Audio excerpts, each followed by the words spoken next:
Hey guys, welcome back. I'm Nick, your host of On the Scene with Martini. Make sure to like, comment, subscribe, and don't forget, you are the scene.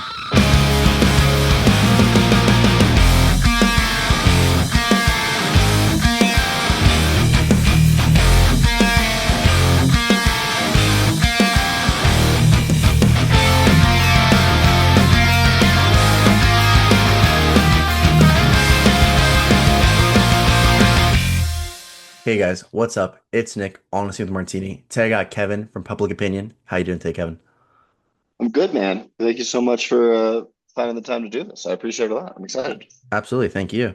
It's we're doing a little East Coast West Coast thing here with you're getting represented by the infamous Michael Dubin, and I've had a few of his other people on, so it's cool to have you finally on.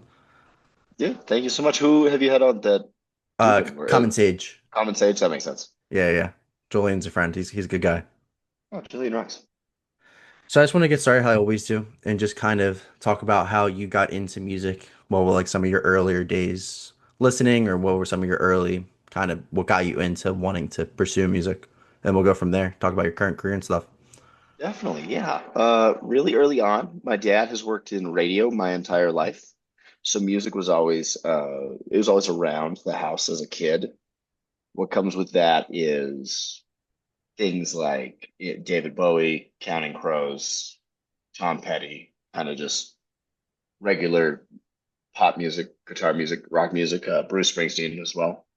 And what with that, I also have two older siblings that were into, it's the 90s. So we're into Nirvana, we're into Green Day, Blink-182, AFI, whichever, And that was kind of my first real exposure to music was it being very important because it was dad's job. So I was constantly exposed to the pop side of things while also having my older siblings having already done the no, dad, this is my music, this is not your music, like Hmm. doing the teenage reactionary thing. We like the Misfits, we don't like Hanson anymore, whatever, right? And so within that comes being the youngest of the three. Music in general was very important to me, but it was also kind of seeking out something of my own, even on another level, right? Where my sister was into Nirvana, my brother's into Blink-182. So when I got old enough, I like heard Negative Approach or Infest or something like that. And it was like really important, like really raging, crazy, aggressive music because I needed to be mine. Um, and then as I get older, more and more of the stuff that my dad showed me really, really stuck. So going back to Goo Goo Dolls, going back to Tom Petty and finding out all that stuff is really, really quite good, especially like the current zeitgeist where people it's okay to have Third Eye Blind be your favorite band now. For a long time, like that was not cool, but now it's totally cool again or whatever, which You're like is you're so cool. So retro. yeah, like it's like, oh no, the Gin Blossoms do rock. That's cool. But yeah, my earliest stuff was a lot of the radio pop music and then the older siblings reactionary stuff to that. And that's what kind of informed, especially now. I was talking to somebody about this where it's like it makes sense that radio, alt rock, and rancid are the two things that enter my brain 20 years ago. And now as a result, my dad sounds like Public Opinion does now, right? So that was the really early stuff. And Counting Crow specifically was probably the one that I went back to the first time, or maybe something like Smash Mouth.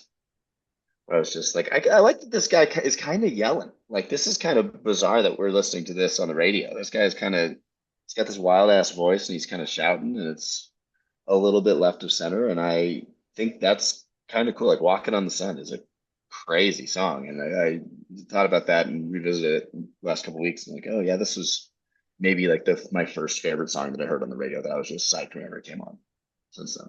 Did you ever find it like difficult having so many different musical influences to have like a musical identity in terms of like at that age, like kind of picking off of your siblings, your dad? Maybe a little bit, but Not necessarily because compared to my peer group, it was like so much different. I'm like in elementary school, like wearing a social distortion shirt just to like school. You know what I'm saying? Yeah, And yeah. so like that's already so different than the other like 11-year-olds That's that it fair. You're advanced. That I yeah, I didn't have to be different than like my older brother and my older sister because they took me to see Social Distortion when I was a kid, or the Alkaline Trio, whatever it is. It was already like I was I was not listening to fucking I don't in sync. I don't know. That's probably dated. That's probably the timeline, and that's incorrect. But like, you know what I'm saying? Like Yeah, I yeah. wasn't. I was already punk. I'm using air quotes for everyone listening. I was already punk and alternative, and like substitute teachers thought I was a problem or whatever when I wasn't. But because I wear black shirts with punk shirts, and And they're you know, like, God damn it, Kevin.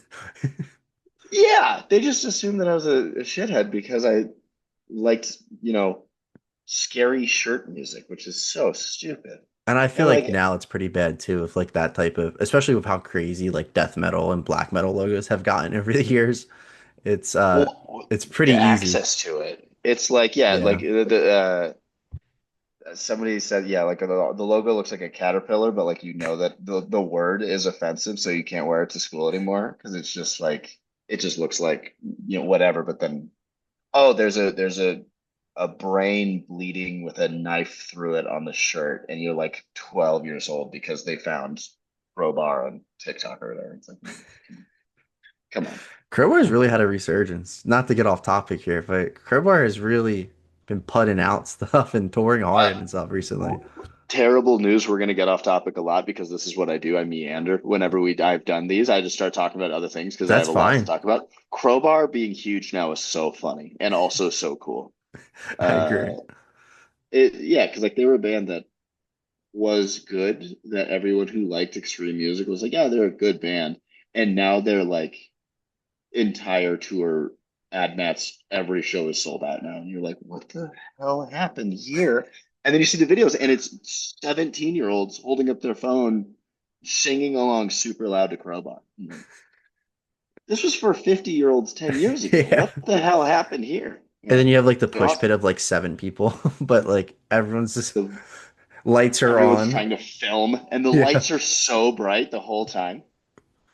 Good for Crowbar. I'm happy. I hope that they're doing I amazing. respect it. I mean, they're one of those bands I feel like they probably should have been big then. So if they need to be big now, it's like so be it. Let them have it. Who cares? Yeah, uh, because the dude is in Down too, right? I'm pretty Kirk, sure. maybe. Yeah, and so like, yeah, They've enjoy they've your always been a part of the scene. They've never really left. forever for Yeah. probably definitely the entire time I've been like aware of aggressive music. Crowbar has been a band, so it makes sense. Have you been in a ton of like smaller bands or like touring bands at all prior to Public Opinion, or was this like your first like real like sit down band, like we have merch kind of band? I did the local band thing when I was real young. The kid across the street, Zach, and I, he played drums and I got a guitar and like a little practice amp, and we did our little band for a little bit. We, maybe 10, somewhere in there, 9, 10, 11, like try and like write songs, but we don't know what we're doing. We're just guessing, we're figuring out as we're going. Of course. Um, and so a lot of little stuff like that. Eventually, my older brother that I mentioned earlier and I did bands when I was early on in high school that would like we would go play Redding, California. I grew up in Olympia, Washington, so I'm not from Denver Okay, originally. I got you. Um, but like going down to California and playing a terrible show some in Sacramento or Redding or wherever. But we get to get in and out, and it's like life experience. I'm like 15 or 16, so it's like really exciting. But like the band was bad, the tours were bad, the merch was bad, all of it stank. Right after I graduated high school, I quit going to, right after I quit going to high school, let's go with that. Um, I was in a band called Two New Beginnings. No, pardon me, excuse me, that was before. I was in a band called 4 Minute Mile. That was pop punk band. Really on the run for cover at the time, No Sleep Records at the time. Oh, cool. Uh, early Pure Noise records. So like Yeah. our first three shows that we did was a weekend with Stories So Far on the Undersoil and Dirt tour I mean, that's that they pretty did. big. They did like a West Coast. No, no one give a fuck. No one's at these shows. Oh, But really? it is like it's a funny thing to look back on and go like, oh, that was a cool thing. And like the only dude that I ever saw from then that like recognizes me when he sees me is not in the band anymore. But so like we would tour with like bands that were on Pure Noise at the time. Like we do here's a weekend of shows with like that band Forever Came Calling, and then we'd like try to go to California and we'd, go all the way down to LA and back. Um, but it never did what I wanted it to just because we weren't there yet. The songs weren't there. We didn't have the infrastructure. I didn't know what I was doing. I was playing drums in that band. I wasn't singing or anything, but I was kind of like the brains of the operation still. Um, and we played some, but not really. It was a learning experience on like kind of sort of how it works, but like we're still like the learning curve of public opinion is still pretty strong. After that, I just did a bunch of like local bands that would put out demos and then play like occasionally cool opening for touring bands, Hmm. shows, that kind of thing. Um, wasn't until public opinion that I was like, we should probably try. We should try to be a band and go play some shows. I recorded the demo when I still lived in Seattle, but then I moved to Denver, and Denver is mad. I'm not sure if everyone listening owns a map. Denver is a million miles from everywhere, but it is still way easier to tour from than Seattle because Seattle's Oh, just besides yeah. Portland or Vancouver, it is 15 hours to the next city. It's awful. Anybody that tours out of Seattle is it's my utmost respect because it is a pain in the ass. Um, So yeah, when I moved here and we started the band, it was around the time that COVID was winding down, quote unquote. Why my first tour was canceled because of COVID. So then, take that for what it's worth. Um, but it was an opportunity where it was like, hey, bands are touring. I think we can probably find a way to like be a touring band. And then I just haven't really stopped 4 years later. That's awesome. Yeah. Is there a big scene out in like Washington, or do you got to travel a lot to go to kind of shows? In Washington State, Yeah, yeah, yeah. uh, Where you're like during, I'd as say as if a you're more youth years, being more in the local kind of scene. yeah, I mean, a lot of it is local for the sake of being local. Like we never really had bands break nationally in a way that like Hmm. I think that some of the bands, like especially some of the hardcore bands at the time, like if they were from anywhere else would be huge. See, I'm ignorant because I'm really trying to think. I can't think of like one Seattle band that. The ol- the two and RJC kind of doesn't count because Ian moved to Los Angeles, so we had Regional Justice Center. You also have something like Iron Lung that's like really really aggressive, but like is kind of nationally. But on below like Death Cab for Cutie, like really it's Ooh, Chastity I Belt, love which is Death Cab like for Cutie. great band, but like we're not counting Death Cab No. or Pedro the Lion. We're talking about like Chastity Belt is the only band that I can think of that's like, or Big Bite is a pretty big band. Like, Yeah. um, besides that, and I'm probably sound ignorant as shit. That band Dying Wish is from Portland. That band's pretty big. Um, it's not a lot, and it's not because the quality's not there, but it is because it's like you want to go back to California and keep going on tour, okay, it's going to just be 15 hours to get to the Bay, and it like sucks. And the West Coast gas is twice as expensive as it is everywhere else in the country, and it is brutal to do. Um, yeah, I mean, there was always good local bands. There were just that was also for the most part the purpose of the band, right? Like not every good band wants to go on tour and put out a 12-inch on Matador and be huge. Like some people just want to be in a good band that plays 10 times a year, and that's the purpose of the thing, right? Teach their own. Some Sometimes to my chagrin, that I'm just like, this band fucking rocks. Can we play some shows? And they're like, no. And I'm like, no, come on, man. All right, Are whatever. you sure? Yeah, Do all I need to right, I fill in guess. somewhere? Or Yeah, just years of like, oh, I guess they don't want to tour at all. All right, well, I'll see them 3 times this year when they play Tacoma. I can't wait. One of those things. It's all right. How it goes. Oh, sorry. The Matador comment just killed me.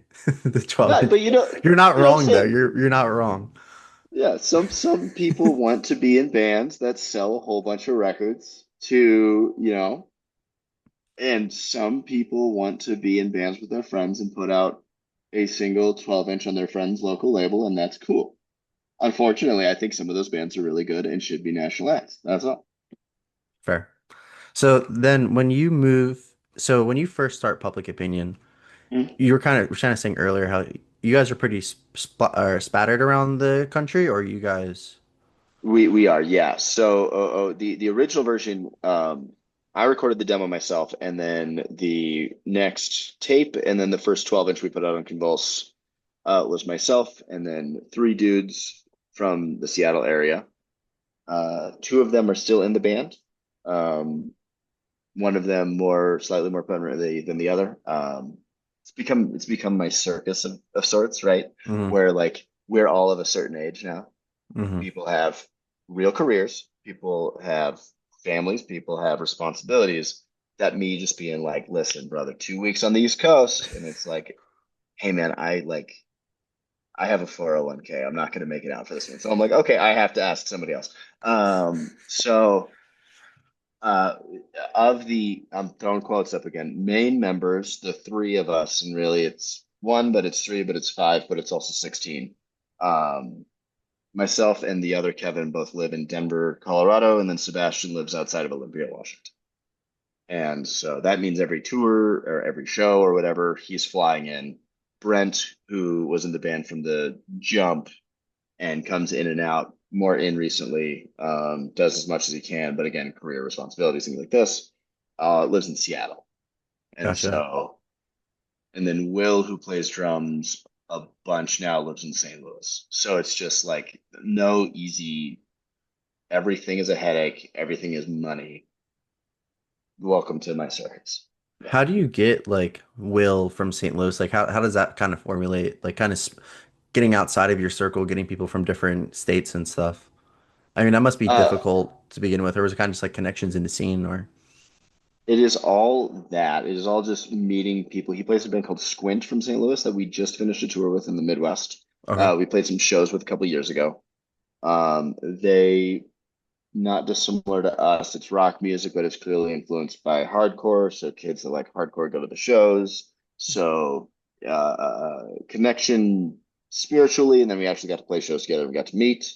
Will came up because he and I get along pretty well, and then we booked a tour with Military Gun that was like this big old full US tour last October, Hmm. November, something like that. It was like 5 weeks. We had a whole bunch of dates, and then my drummer, who was in the band, Austin, unbelievable drummer. He's incredible. He couldn't do the band anymore. Not like right before we announced that, and we announced a new record, and we announced we were signing a side one. He was just like, "Hey, I cannot do this anymore." And so I just was like, "Hey, Will, hey, dude, so this is what's going on. Do you want to play in Public Opinion for a month and a half?" And then he said, yeah, yeah, I do." And so he came on that tour. He went on tour with us recently. He's going to come on tour with everything coming up for the rest of the year. But that's just it's there's a sort of like next man up mentality to all of this. Unfortunately, my life would be easier if it wasn't the case. Um, but that's how I meet like him. And then we're doing Sparta here in a couple of months. We're doing the East Coast with Sparta. My friend James, who's in a bunch of bands, he's in a band called Pretty Rude. He's in the band Carpool. So in all these bands, he's going to play guitar for the tour. And I met him on the same tour I met Will on because it was us, his old band, Taking Meds and Squint, doing like four shows together. And I just kept in contact with these people. And then now that there's a need, it was just like, hey, dude, I know we've talked about you being interested in playing in my band. Here's 2 weeks of shows. I need a lead guitarist. Can you come shred and hang out for 2 weeks? And he said, yeah, sounds great. I can't wait. That's awesome. Do you find it like difficult to adapt with having people in and out, or have you been pretty like you're pretty muted now at this point and pretty used to it? I think I think I've become numb to it. It is a pain in the ass every time, but that is what we do, right? Like that, like I am. very driven about the thing. I want the thing to succeed, and I'm putting my everything into the thing. And unfortunately, that currently looks like me finding fill-ins for tours, me calling people and asking people to come out and play guitar. And then thankfully, for the most part on the fill-in side, is everyone's been a absolute professional and has just showed up and like known their shit. And then we go and play the show. I heard the story about Self-Defense Family, who's like one of my favorite bands. It's probably my favorite band from a couple years ago, is that like they are loading gear on stage and they are meeting each other. They have never they have never met and they're about to play a set together. And I was like, that's the craziest thing I've ever heard in my entire life. Until 3 years ago, I'm about to leave for tour with Gel, and my guitarist Antonio and the bassist Amos are meeting our drummer Austin at the practice space, the one practice we get before we leave for tour, and practice went great. And I was like, oh, then this is just what my life is going to be. Is everybody just needs to be very good at what they do, unfortunately. And there's a lot of trust that goes into that. Sometimes the trust is broken, but it's very rare that happens. And I my life would be much easier if it was me and four people that lived within 5 miles of my apartment, and we got to do everything together, and everybody was available at all times, and this was the number one priority in everybody's life. But I live in reality Fair enough. where that ain't gonna happen. That ain't gonna happen, brother. It'd be much easier for me if it did. I don't have the bandwidth, I don't have the payroll, I don't have any of that to make that reality, unfortunately. It is just a thing that I'm very, very, very driven to do. And as a result, this is what I have to do to make it happen. So I want to get more in depth of your album coming out a little bit later, but Yeah. just like a starter question about like so with having all these interchangeable members, your your core for like recording, do you have a pretty Mhm. solid core in terms like that's you and your two originals? Like or do you guys kind of have people fill in here and there for various tracks? We've done it both ways. Oh my gosh. So we haven't had the same group of people record any record since 2022. Now that I think about that, that's funny. I'm sorry. A lot of dead air brought to you by memories, apparently. Mm-hmm. Um, but but every recording session is different people up to this point. However, myself, the other Kevin, and Sebastian are like the main ones. For example, the most recent record, the one that's coming out at the end of summer here, was just myself, Kevin, and Sebastian, and we flew to New Jersey, and then I played all the drums on the record. I can play drums well enough for the record. I could probably play most of the guitar, most of the bass. I played the demo versions. I just didn't. I don't play them on the actual versions because they are both better at their instruments than I am. Um, but then the EP before that that came out on Side One Dummy, I played the bass parts on because Sebastian didn't fly out. It was recorded in Colorado, so Sebastian didn't come out for that. Kevin recorded guitar, I recorded bass and sang, and then Austin, who was in the band, who quit before the military gun tour, he played the drums. Um, the LP before that was a different drummer. It was the Devin, who's an unbelievable drummer as well. And then Kevin and Sebastian, myself, and then Brent, who's sometimes in the band, played guitar on some of the record as well. So it's the whole thing is interchangeable. The whole thing just has to work for the moment, and as a result, all the records kind of do have different flavor to them, which I like. Mm-hmm. In retrospect, I didn't like it first. I was very scared of it first, but in retrospect, I do like that it has a little bit of sauce in different places that isn't a through line, but it still all sounds like public opinion to me, right? Which is Yeah, kind of yeah. important. Like you've had people. This might not be true, but they're the first band I thought of. I think Quicksand has had some lineup changes, but They have, yeah. Because it's Walter, and so my apologies to everybody else in Quicksand, because it's Walter, it all sounds like Quicksand, right? Mm.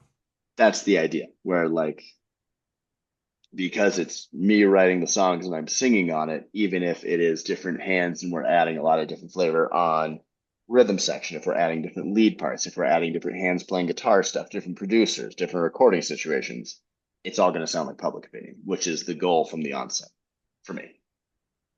I gotcha. Do you find it easier then to kind of have like that core three? And then, but like you're also taking on new responsibilities then at that point, writing different parts and not just focusing on lyrics as more the traditional vocalist does. Well, I've written everything from the onset. There's demos of all of these songs of me playing the guitar, bass, and drum parts and singing of every song we've ever done. Oh, you So do that. You write everything. I do write everything. So And then this is your baby. This is 100%. The joke that my boss makes jokes about this, where it's Kevin and the Harts, where it's everyone at home. My name is legally Kevin Hart. I'm not just being weird. Where it is absolutely 100% my baby, but that also feels unfair to the other two main dude, and also kind of Brent, yeah. where like it wasn't necessarily, Jerry Seinfeld, Larry David. It wasn't like from day zero they've been there, but they're there for most of it. Like they've been there for most of the touring, they've been there for most of the recording. So their ideas do make it onto the record from time to time, more so on this last record than before. Um, like for example, there's two parts on the record that I'm just like, I cannot play guitar solos. Hey Kevin, you need to play. Like the joke is one of the guitar solos I asked him to do Johnny Marr, and then the other one I asked him to do Dewey Finn, which is Jack Black's character in School of Rock. Hmm. I was just like, I need you to just like do something. It's really stupid ass solo here. And he played me one, and I said, no, stupider than that. And so, but I can't do that. And then Sebastian wrote some bass stuff and sent it to me, and some of that turned into the record. But it is my baby from the jump. From day zero, it's been me. At day 2000 or whatever we're at now, it's still me. Um, but I do have a lot of help from the especially the two as well as Brent, and then Will's playing a lot of shows now too. So like I've had a huge support structure around me the whole time. Now, is that like the original vision for the band, or has it changed over time, kind of out of your control then? Like to always be like more of like a fluid band, and then like if something did solidify, it solidified, but if not, I'm gonna keep going. No, I didn't anticipate the band to go well enough that I would need this. So It's a fair answer. from the jump, we play. Oh gosh, we go and we make the record with Ian Shelton and Phil Odom. Let's sometime in 21 in Los Angeles. We all fly out and we do the record there. Myself and Antonio and Brent and Sebastian I've talked about already. And Antonio's from the jump and he's doing a lot of shows with us. But we Convulse decides that they're going to press a 12 into the record. We have a conversation about it, and then I immediately feel insanely guilty because like it's not inexpensive to press records. I'm like, okay, guys, here's the deal. We have to go play shows because our friend did something really, really nice for us. So I'm going to book a million shows. Let's go on tour. And everyone says yes because I haven't booked the million shows yet, right? Great next shirt, by the way. We're circling back to that. We're circling back Oh, to your shirt in a second. Sorry. thank you. I ran their first show in Philly. Really? Yeah, yeah, yeah. Uh, When Ro their recent three run. yeah, Robert Cheeseman. Did you meet Robert on that tour? Is he a next? Yeah, Then yeah, yeah, yeah. Robert and I play in a different band together. Oh, really? Really small. Yeah, really small world. That's very funny. Um, Gary's my sponsor for the podcast. Gary I think Cione. I heard that when I checked out some of the shows and I was like, oh, Oh, yeah, Gary cool. from who's Gary's in Crime and Stereo, right? Crime and Stereo, and he produced some Hot Mulligan stuff, Free Oh, Throw. cool, Yeah, yeah. He awesome, has that this rocks. he has a really cool studio up in like Jersey area called Sound Acres and stuff. Oh, cool. I Yeah. didn't real yes, I did know that. That's where they record this next stuff, or half the next stuff, I should say. Yeah, I was talking to Robert about that because I think they did drums at Barber Shop, which is where we did our record, maybe. Yep. Anyways, we're getting back to it. So sorry. That was really. See, I told you we're gonna get tangential. That's fine. That's fine. I have Um, time. and so okay, cool. We're gonna do a run through the Midwest, and then we're gonna do the West Coast, and it's gonna be around the 12-inch coming out because our friend put out a record for us, and we need to go do the right thing and support that record and try to sell some of these. Great. And so I do this, and it's coming out of COVID, so everyone's got money, everyone's got time off, everyone's got the ambition to leave the fucking house, right? And so we go, we do these shows, and that's awesome. And then immediately I get home from these, and we get asked to do the Northwest with the band Gum. We get asked to do the Midwest with Gel, and we get asked to do the Southeast going through the middle of the country with Military Gun for the fall. All three of these things are the fall. And so I ask everybody, I say, okay, who can do what now? Because this is heating up in a way I wasn't anticipating. And that's when we start getting like the, oh, I bow, dude, I don't know about that. And then Antonio meeting us in a band practice and us leaving for a tour that night to go meet up with Gel because I just need somebody to get in the van. I need a drummer. I need a guitarist. We need somebody to play bass. Like this is when I start scrambling because I'm like, okay, well, the band is doing okay. We still need to sell some records for Adam because they're not selling right now. We need to go do the right thing and go play some shows.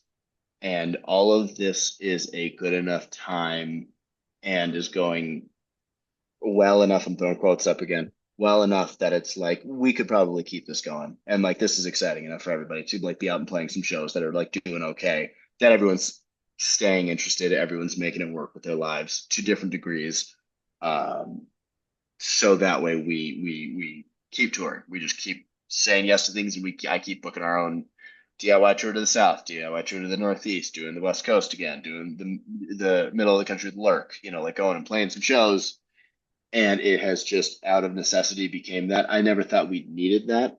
Thankfully, I had things that I was aware of, such as Self-Defense Family or Regional Justice Center, where it was just like, well, we're playing some shows. I need somebody to play, and so I finding out that that was an option was exciting. My songs aren't difficult to play if you can play your instrument. It's just like getting in a room, making sure everyone is Is the present. vibing, is present and copacetic, and then all right, here we go.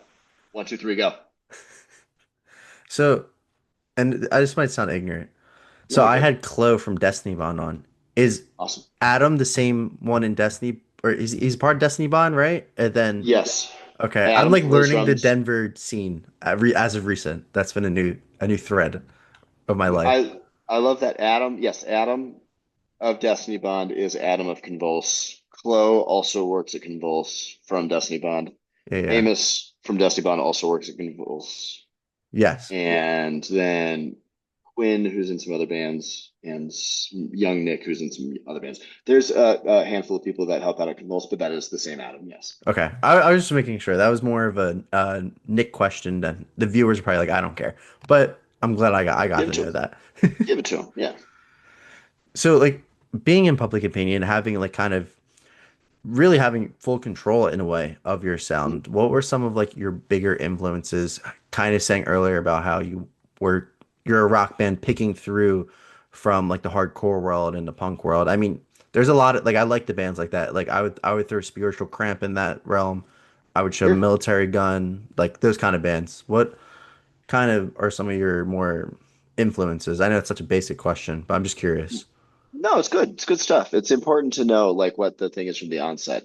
Um, a big one when I started was bands like Stiff Little Fingers and The Jam, where like I think you can hear that it's like UK punk, but then like especially earlier on than like maybe some of the stuff after that. But my big hope for the band was to find the middle point between something like I clearly if anybody comes and sees my band, I clearly love American Nightmare. I present like emotional hardcore guy usually when we're playing. I'm screaming into monitors, I'm being crazy, I'm being whacked out, I'm having feelings, I'm being gesture heavy and wigging out. Um, but I also like rock tunes, right? Where the early stuff would be something closer to Stiff Little Fingers, and then eventually it gets towards uh, the Hives, gets towards Block Party, gets towards Hot Hot Heat, songs with melodicism, but I can still do Wes AN yelling over. Um, those are kind of the big ones. Later on, even something all the way to the Strokes or Interpol, but all presented as like this guy likes Discharge, this guy likes Blitz, so he likes raging music, and so part of the live experience is going to be the rage, even if sonically it's just rock band inspired maybe by post-punk, maybe like that early 2000s like post-punk revival thing. Hmm. Um, we don't sound like the Killers, but like yet kind of like the other stuff that was happening, like the sort of vaguely meet me in the bathroom stuff, but more less yeah yeah yeah is more hives. I guess it's probably the easiest way to sum up what I'm talking about. How do you like maintain? Obviously, you were saying earlier too about having people in and out because they have like that career things they need to Mhm. do. How do you like maintain? I mean, you guys tour a good bit. How do you maintain Thank like you. your real life or more your so like your professional life and then do all these tours and stuff? Do you find it difficult or are you kind of used to it at this point? Now, do you mean because there's two sides to the question? Do you mean like how do I maintain my personal life and then my ability to go on tour, or do you mean like my ability to like get people involved and have people be interested in coming on tour, or both? Kind of both. I would say more the Sure, second one though. sure. People come in and come out as a result. Sebastian, I don't think he's gonna be upset. I've talked about it on a different thing. Sebastian actually was let go from his job that he was at like for like 12 years towards the beginning of the military gun tour, where they were just like, hey, you've become redundant. We no longer need you. And so he's just down to tour right now. He's got it figured out at home. Him and his girl got a situation, whatever it is, great. So he's down to do everything now. Other Kevin, on the other hand, works as a ER nurse overnighting, and his life is Nice. very stressful, and he's able to take time off sometimes to do tour, and he's done a really good job of making it work up to this point. But his daughter turns one on Saturday. So he has a very full plate. And Yeah. so he's, you know, he has made it work up to this point. I spotted it. I think it's the first tour that he's taken off in 3 years, something like that, that he hasn't done, which is very insane. Um, so he's going to be staying home for that one because he just couldn't make it work, and that's fine. That's part of what I was talking about earlier, where like getting people involved and interested and also excited about the thing. It's not just a job. We want people that like want to be here, right? Hmm. Um, and then Will, who plays drums, is just he's down when he's able to do it. When he can't, he can't, and that's okay. And we'll go through the rotation. Myself personally here, uh, I was at a company, small company called Starbucks for a very, very long time. And it's one of those things where if you just keep saying no to promotions, but if you're good enough at your job, they will give you the time off, which is the point of me working there. Was like, hey, I'm gonna take some time off. I'm gonna try not to call out ever. I'm gonna be on time all the time and I'm gonna bust my ass. But there's gonna be times where I'm just gonna not be here for 3 weeks. And my first manager was like, okay, that's fine. And then when I moved to Denver, they were just like, that's okay, that's cool. That's what you do. It's great. You know how to do everything. You're good at it. We're gonna let you do whatever. And then I was grandfathered into that with another boss after that, where everyone was very understanding and knew what the deal was, and I just declined promotion after promotion after promotion because I was just like, no, this is the thing that I'm pursuing right now. When I left there, I posted a thing on like a silly thing on the internet about it, where hey, I quit this job 6 years, so if you see me acting up, like don't say anything or something like that. And my current boss, who I knew from real life before that, hit me and was like, "Hey, we're actually hiring at my job. I know that you tour. If that's fine, do you want to talk?" And I was like, "Great." And then we got coffee, and then now I work for a hardcore dude who just knows the deal. Like That's he and I sick. talked about going to Interpol together today at work. Like he just gets it. That's a good And combo to so have. yeah, and so it's the thing where like you have to either have be bros with the boss, or you have to work terrible jobs all the time. And that's your two options, kind of really, to be a touring musician that doesn't make any money doing it. And right now I'm in a bros with the boss. Thank you, Jordan, if you're listening to this. Um, he's just like, yeah, he knows the deal. Like, hey, I'm gonna go on tour, and then I tell him like little secrets about like, oh, we might do this tour, and he's like, oh, that's very exciting, and then we just kind of like gossip about music, and then he lets me go on tour, and I still have a job when I get home, which is great. That's awesome. It's cool too that Kevin's an ER nurse. I'm a nurse as well, so that's cool to see another guy in the scene Oh, sick, nursing it cool, off. yeah, yeah, yeah. Yeah, that's awesome. So I want to also talk about too. I have a ton of New Jersey listeners, and obviously we talked briefly before about Dubin and stuff, being part of Neighborhood Watch. How do you get approached? I mean, he is very influential just in terms of like the music scene in general, but more Mm. so you guys being so far away on that West Coast. How did that kind of conversation and approach happen? Because you've been with Neighborhood Watch for, I mean, over a year, right? At this point. Over a year, yeah, we've been together for a while. So I have known the Drug Church boys for God over 10 years. They used to stay at my house when I lived in an apartment in Seattle. Um, when they'd come through, they'd come over and stay at the house and they'd leave. So I've known them for a long time. Coming out of when COVID hit, everyone it seems got really into Fortnite out of nowhere, and so my friend Yes. Ian bullied me into playing Fortnite and just ended up mailing me a headset. And so like, okay, well, I guess I'm going to use this. So through playing Fortnite, I end up uh, reconnecting with Chris and Pat, who are from the band Drug Church, and Hmm. we game together sometimes. So I meet, Justice and some other people like that, nice folks. And then one time I get on and they're playing with Dubin, and Patrick's like, "Hey, do you guys know each other?" And I was just like, "Hey, like you're a photographer guy who knows a lot about Long Island hardcore, right? Like I've seen your photos." And he was like, "Yeah, that's absolutely me." And then I end Yeah, up definitely. this is after Painted on Smile, which is our first LP, was recorded, but it wasn't released yet. That got backed up for a super long time. Pressing plant issues, these things happen. And so we were just talking on Fortnite. I sent it to him. He thought it was really good, and he was interested. Somebody approached us about management around this time. I asked Patrick and Chris about it with Dubin on when we were playing Fortnite a couple years ago now. It must have been. I was like, hey, so this is what's going on. Like, this is pretty weird. And they're like, oh, that does sound kind of strange. And then Dubin was like, well, if you're looking for representation, I mean, I manage bands. That's something I could do. And then we just had a handful of follow-up conversations after that. And then we started working together that way. And now I've talked to him every day for years. Was So was yeah, that something that you kind of wanted to do to keep it small? I mean, like it's cool too. Like you guys are being on Convulse and stuff. Like very, very local friendly kind of label. You've been kind of wanting to keep it in the scene, not really go up to like the big guns or really put your really like I don't want to say like whore yourself out, but you know what I mean? Like try to go for like the what everyone knows, like Pure Noise and all those kind of labels right away. talked to, we were approached about, we were approached, and then also a lot of people in the inner circle with the LP coming out were like, hey, like this might do something. I don't know if this is going to do something the way that you want it to with the current setup or something like that. I don't remember the exact terms. I Mhm. was really adamant.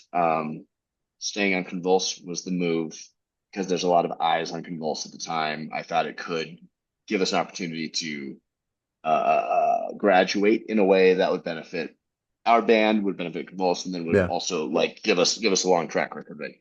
Um, and so this is around the time that like Military Gun is on Convulse and has just gone to Loma.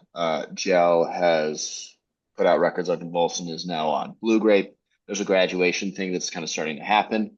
I think that I'm next in line, so we do it with Convulse.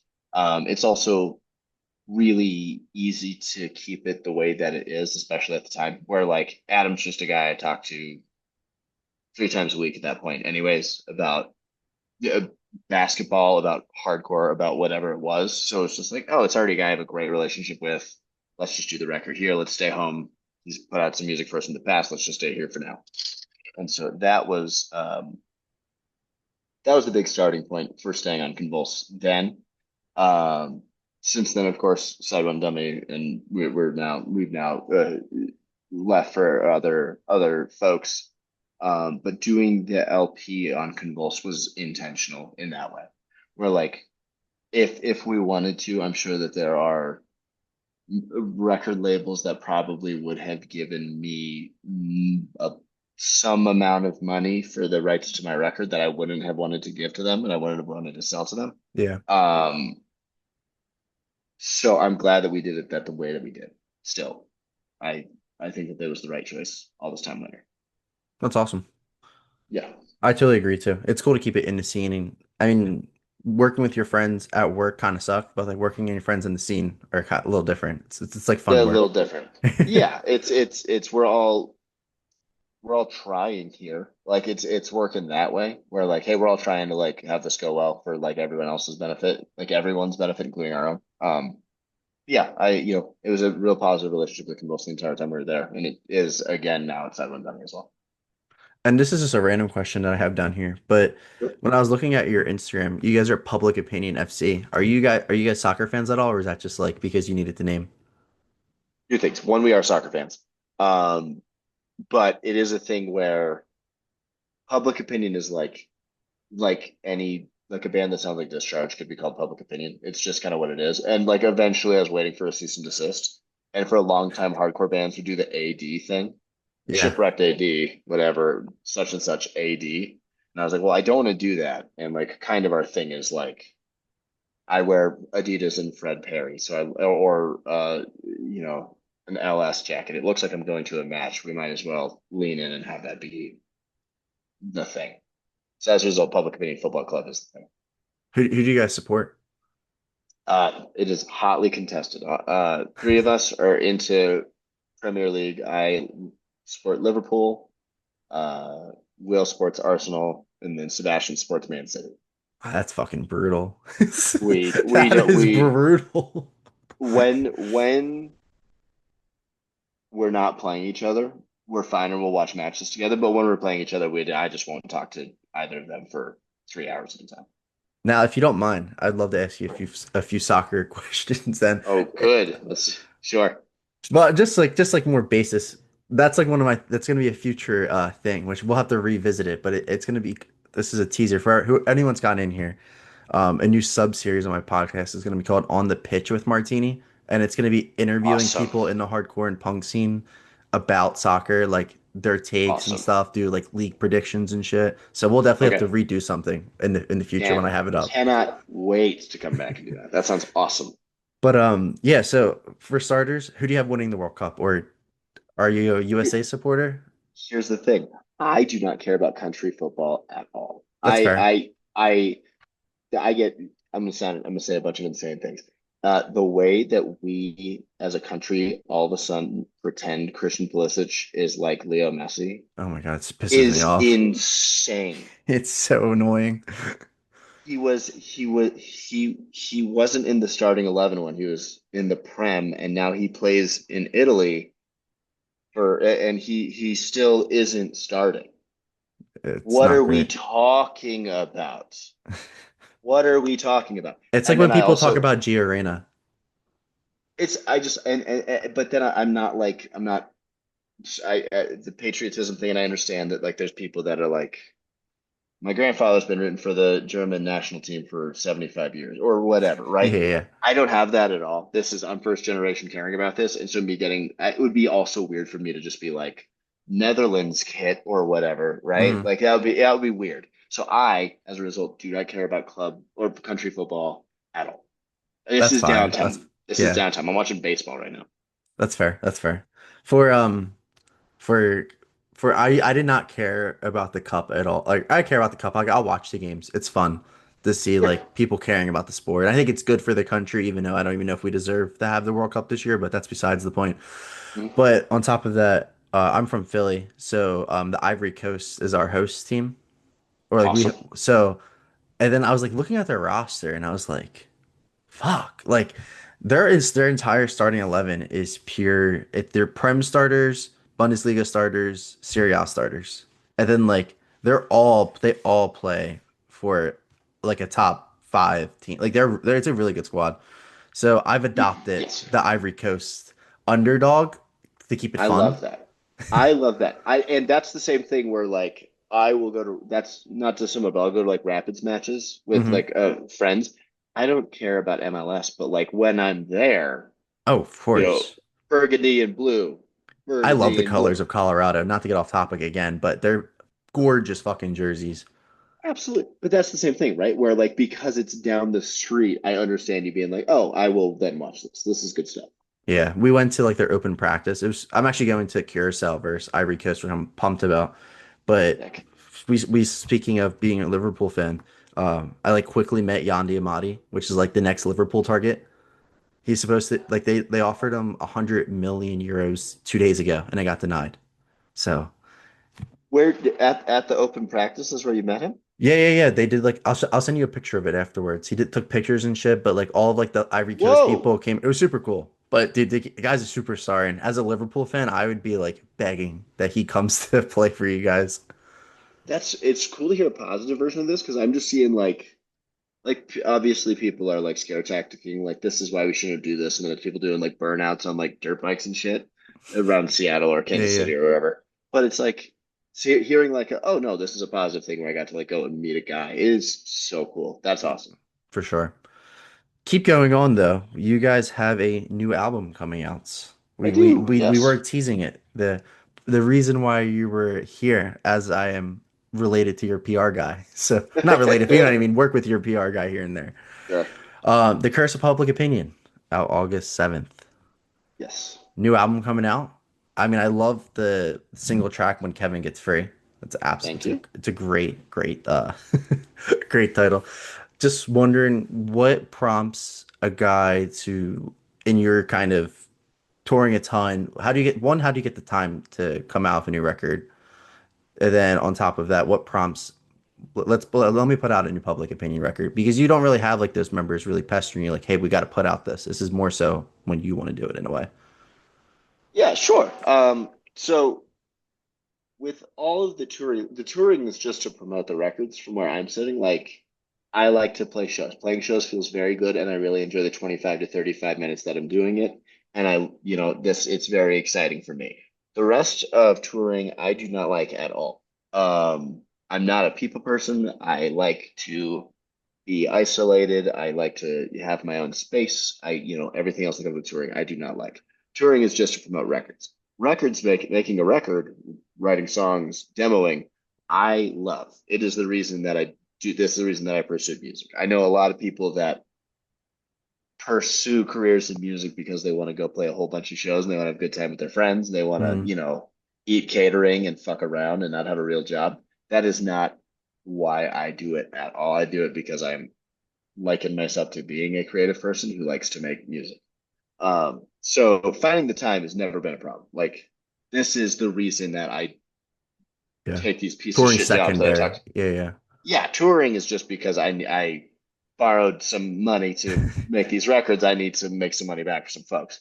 Um, if I tour a whole bunch and a whole bunch of people like my band, then I'm going to get to make more records, and that's why it's right.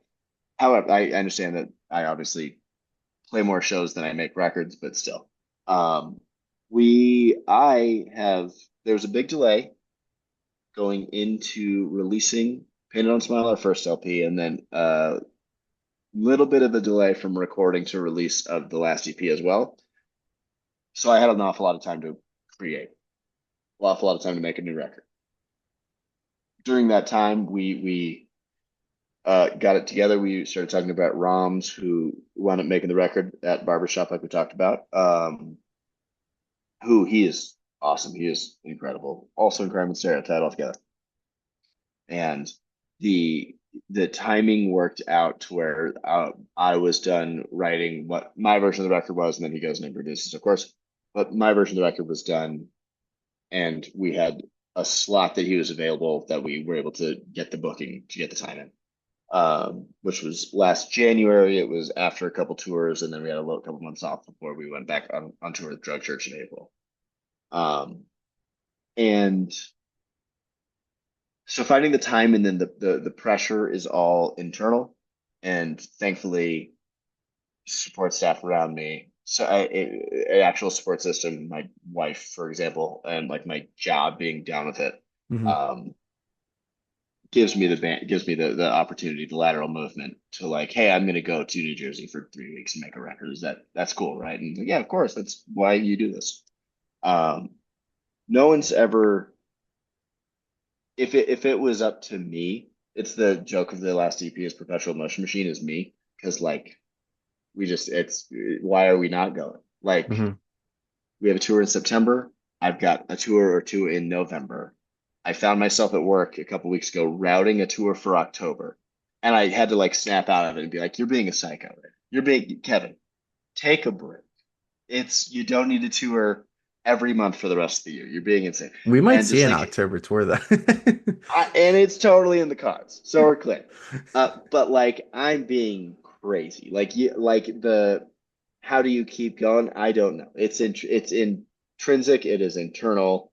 I will keep going regardless, like until the wheels fall off. I'm the propeller that's going to keep it going. I no outside force is telling me I need to tour more. No outside force is telling me I need to make a new record. It's always going. We have two singles from our new record out, hmm and I have two demos done for the next record. I'm on it.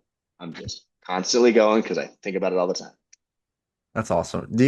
So like when you put out demos like that, you so okay, so just gonna backtracking a little bit. Cool. 25 with like your EP and stuff, you guys had that track with Patrick. Mhm. This upcoming album, you have that track with Vinny. I Do do. you guys kind of like play out your features more in advance, or are those more just like things that come to you kind of last minute, or this is like a hey, this actually might be a cool song to throw someone on to? The Pat song, I wrote the song and I was like, hey, so I shouldn't sing this part. We should get somebody to do it. There was a couple names that came around, and then Pat was kind of the one that everyone agreed would be the coolest, and he was the easiest to work with about it. Yeah, of course, Kevin, I'll do your song. Let's fucking, I'll have to go record self-defense records anyway. I'll just go record. It's 4 lines. It's real easy for me to jump in and do it, get it Yeah. done. The Vin one was because that song's a re-recording from a record from 4 years ago. And it was like, this song is very good. The recording isn't good because the band wasn't good yet. We play it live and it's got a big hook and like it does kind of pop off live. I want to be able to expose a new audience to this with better recordings, with better hmm performances. However, let's do something to zhuzh it up. It can't just be me singing the whole fucking song again. Hey, do you think Vinny would be down? And then Vin wound up saying yes. And now a dude who's in a very important band to me is singing on my record, and that's very exciting. I Avalanche, we've I presume. all Avalanche, unbelievable. Oh, God, Okay, I love it. I'm the Avalanche. I figured. I also love the movie Life, but I was referring to I'm the Avalanche just because I was thinking about them more recently. Historically speaking, we did this song Bug. That's just a single. It doesn't really sound like my band. It doesn't really sound like Rex Tycoon, who is the band that we did the single quote unquote with. Mhm. Myself and their two singers are both on the song. I wrote it, but everyone's kind of participating. I have a lot of interest in doing that going forward, where it'll be us and a band doing a collaborative effort, um, more so than like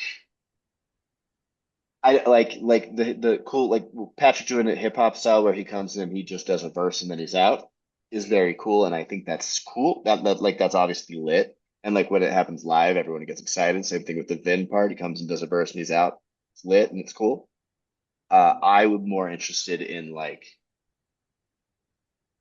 if I write obviously this is me being insane, but if I write a song that sounds like Hole and then Courtney Love sings on it, that would be cool. Blink does that later on, where they wind up doing like kind of a song that sort of sounds like The Cure, and then here comes Robert Smith.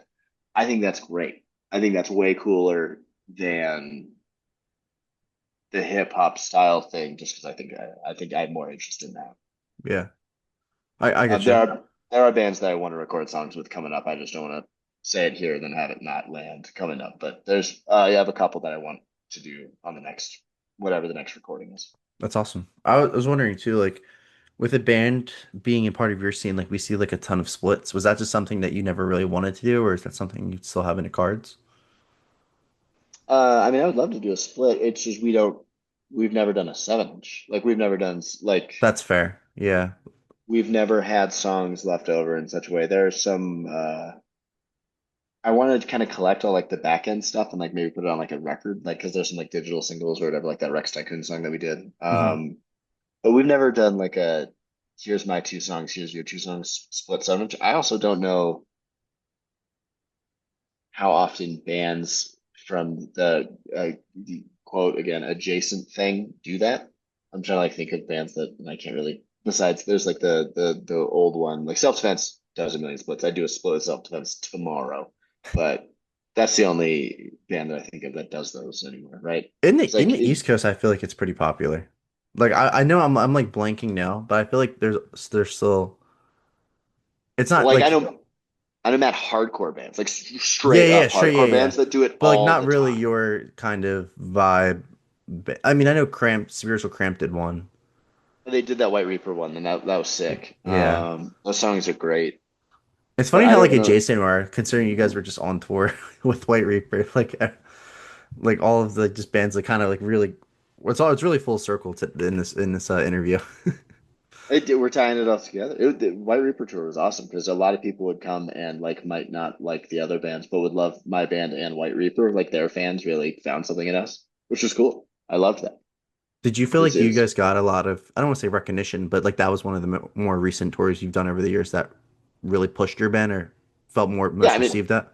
that was the biggest tour we've ever done by a huge margin. Hmm. Yeah, where yeah, like that.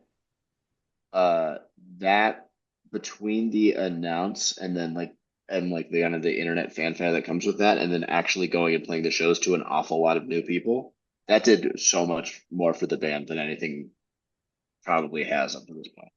Is that what kind of gives you that drive to want to book out the rest of the year and do all those kind of shifts?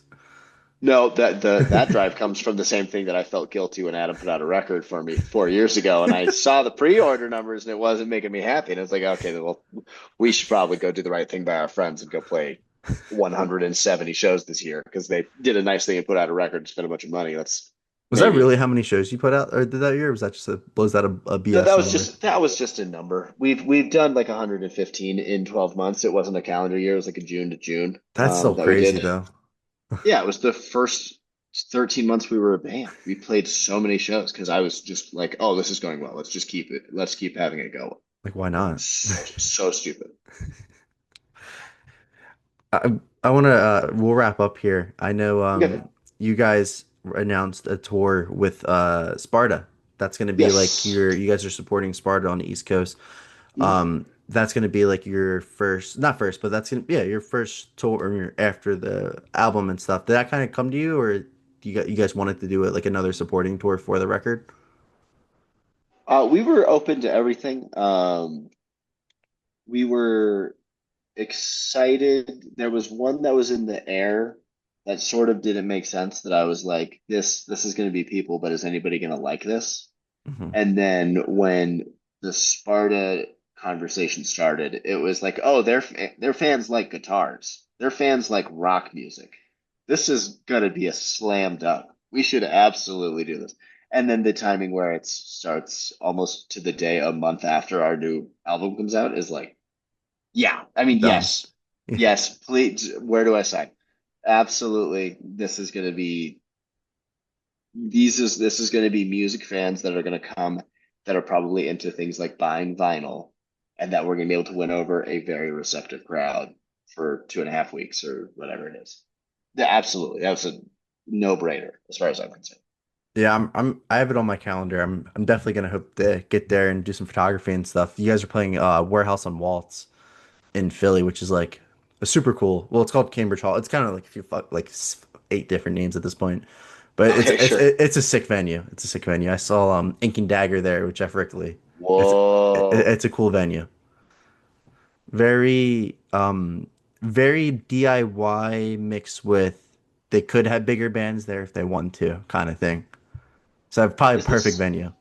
is this like maybe like a house thing or something like that? It's it kind of I mean there's like bars in it and stuff, but it is kind of connected to a house now that I think about it. Like on like the corner in like an alley.